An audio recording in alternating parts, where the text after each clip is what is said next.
오늘 하루 잘 지내셨나요? 네, 오늘 저와 함께 책 하나 읽어보시겠습니다. 방문해 주셔서 감사합니다. 거울에 비친 얼굴. 난 내가 해야 할 일을 했고 한치의 예외 없이 그것을 끝까지 해냈지. 비굴한 사람들이 하는 말이 아니라 자신이 진실로 느끼는 것을 말하는 게 진정한 사람이지. My Way. 이른 아침에 라디오에서 흘러나온 프랭크 시나트라의 노래 My Way가 계속 머릿속에 맴돈다.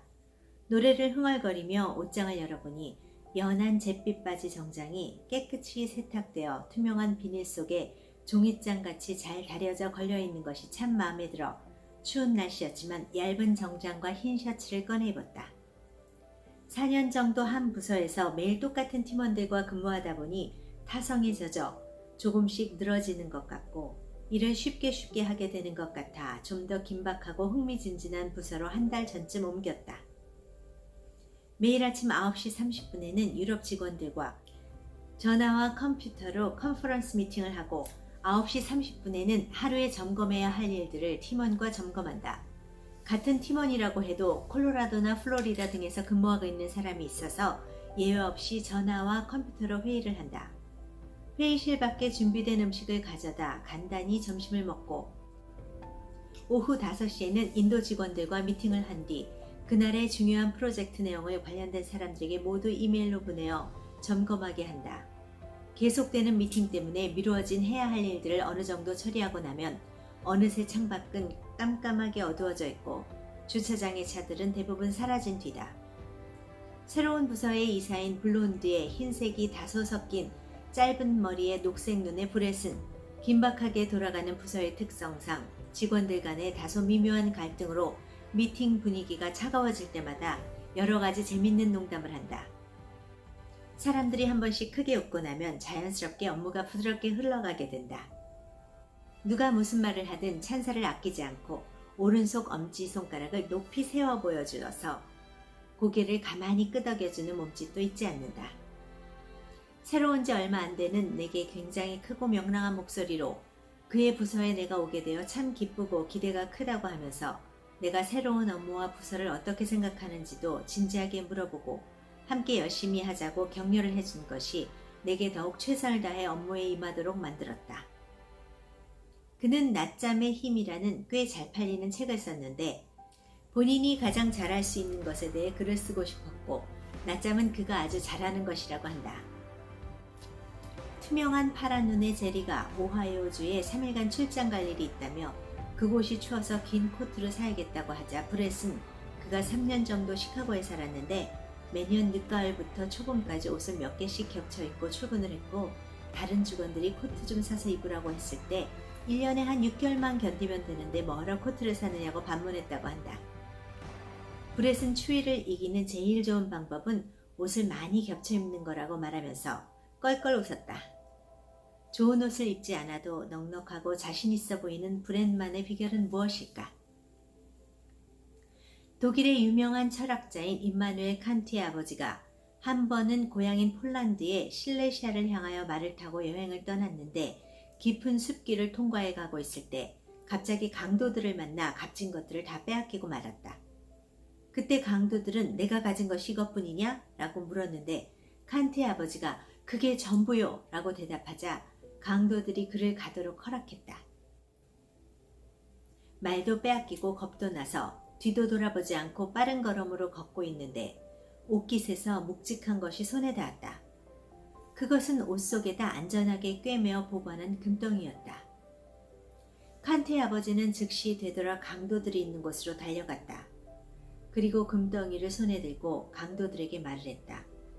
여보시오, 내가 아까 말한 것은 진실이 아니었소.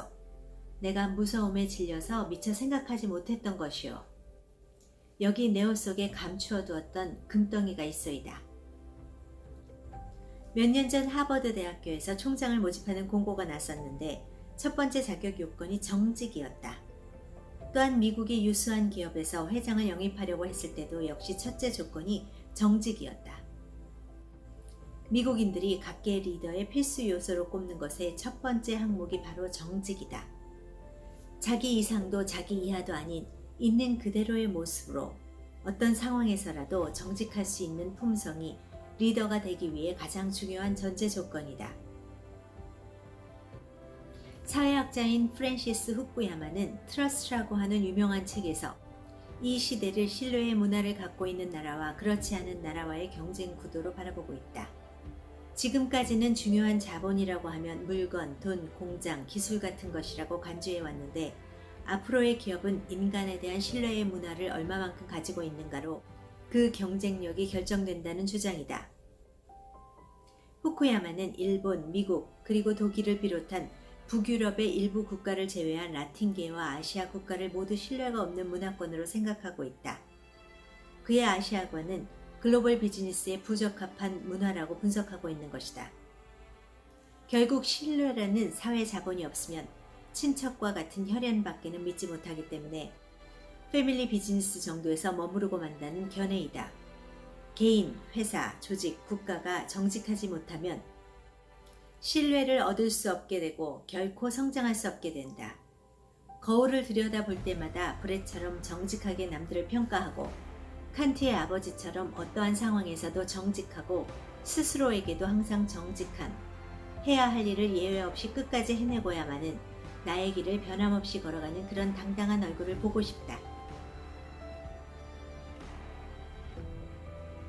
오늘은 제가 정직에 대해서 좀 이야기를 해봤습니다. 정직이라는 것은 말뿐만 아니라 행동에서도 일관된 것을 보여주는 것이 정직이라고 생각합니다. 요즘 많은 이야기들이 있는데요. 어떤 식당에서 주방장으로 일하시던 분이 음식을 굉장히 맛있게 했대요. 많은 사람들이 그 식당에 왔을 때 주방장을 만나면 항상 칭찬을 하면서 얘기했다고 합니다.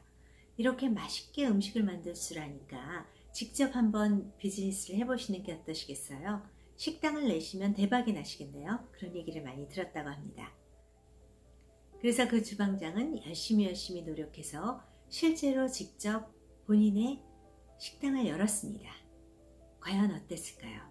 정말 맛있게 해서 모든 사람들이 그 식당에 가서 정말 식당이 잘 되었으면 좋았을 텐데 그러지 않았다고 합니다. 뭐가 문제였냐면 주방장으로 있을 때는 음식을 맛있게 하기 위해서 모든 재료를 아낌없이 집어넣고 최대한 맛에 집중을 했습니다. 하지만 본인이 이제 비즈니스의 오너가 된 이후에는 그 맛보다도 비즈니스에 더 신경을 많이 썼습니다. 그래서 가능하면 비용을 줄이고자 맛보다는 비슷해 보이는 조금 더 저렴한 재료들을 많이 쓰게 됐다고 합니다. 그렇지만 사람의 입맛이라는 것은 그것을 금방 알아볼 수가 있어요. 그래서 그분은 비즈니스를 망했다고 합니다. 그런 일이 참 비일비재합니다. 말로는 정직할 수 있습니다. 그렇지만 본인이 믿는 신념대로 본인의 이해관계에 상관없이 끝까지 밀고 나가는 사람이 과연 몇이나 될까요? 그렇게 살아가면은 본인이 조금 더 행복해지지 않겠습니까? 나는 남들과 다르다. 나는 나를 더 신뢰할 수 있고 나를 더 존경할 수 있고 나를 더 사랑할 수 있고 나에게 스스로 만족할 수 있다는 것은 정말 행복한 일일 것 같습니다. 남들이 뭐라든 신경 쓰지 말고 스스로에게 자부심을 갖고 행복하게 살았으면 좋겠습니다. 정직에 대한 이야기 오늘 여기서 마치겠습니다. 여러분 모두 마음속, 머릿속 그리고 모든 행동 속에서 정직이 몸에 배는 아주 훌륭한 분들이 다 되시기를 원합니다. 그리고 저도 조금 더 정직해지도록 최선을 다해서 노력하겠습니다. 네, 오늘 좋은 하루 되시고요. 또 다음에 뵙겠습니다.